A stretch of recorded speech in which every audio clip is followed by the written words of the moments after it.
এই যে আমরা গরু হাটে আসছি, কলোনি বাজার গরু হাট। এই যে গরু দেখতে পাচ্ছেন, আমাদের সাথে একটা গরু হাঁটতেছে, নামটা চঞ্চল। এই যে গরু, অনেক কম গরু উঠছে, কারণ এখন মাসে আজকে 30 তারিখ, ঈদ আসতে আরো 7 দিন বাকি আছে, এই জন্য কম গরু। এই যে গরুগুলা দেখতে মোটামুটি সুন্দরই আছে গরুগুলা। ওই সাদা গরুটা অনেক সুন্দর, অনেক কাদা, এই জন্য হাঁটতে পারতেছি না।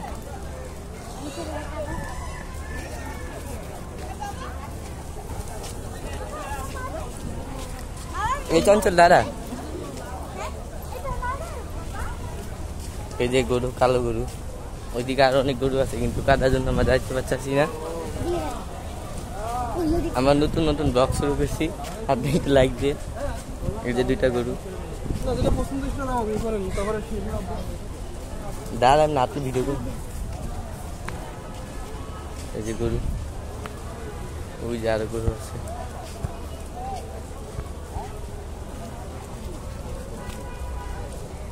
এই যে সাদা গরু,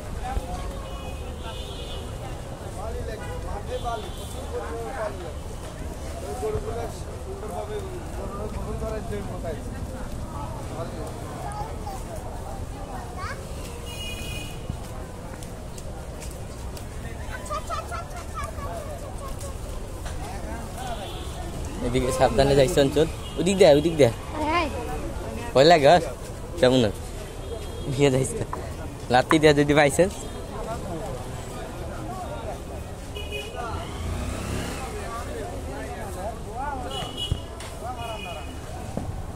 সে ব্লগ বন্ধ করবো জানতো, ওদিক দেয় চলায়। গ্যাসে ব্যাটা 1,65,000।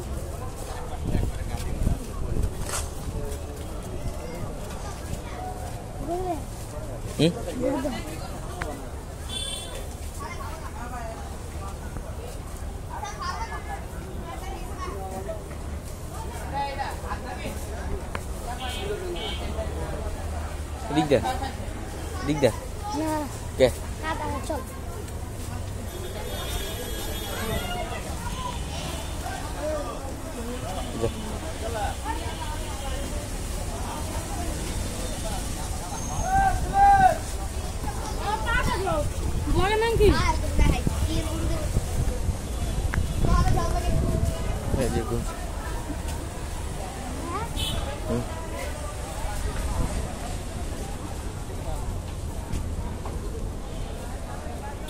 সবচেয়ে বড় গরু আমরা দেখতে যাচ্ছি, কিন্তু এখনো মনে উঠে নাই, তো আমরা এখন দেখবো।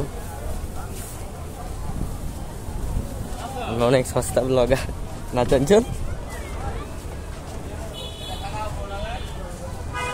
এই যে এখনো সোজাই চলছে, এই জন্য কোরবানি বাংলাদেশের ঐতিহ্য, মুসলমানদের ঐতিহ্য। আমরা এখন চলে যাব এই যে চামচাগুলো।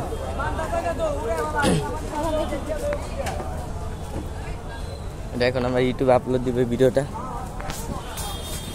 এই যে আরো গরু আছে, এই যে এই গরুটা মোটামুটি দামাদামি আমরা এখন করবো না, কারণ এখন তারা তৈরি নিচ্ছে।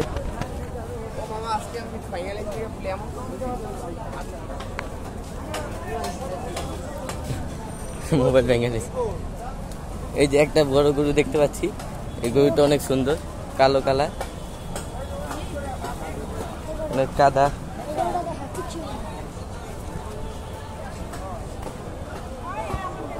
কিন্তু সিং অনেক ছোট গরুটা। পুরো হাট এখন খালি। ওকে টাটা। চঞ্চল এই যে আমাদের একটু দেখাই দিই চঞ্চলকে, অরিজিনাল পিওর গরু, বাংলাদেশি, না বিস্কুটও খাই।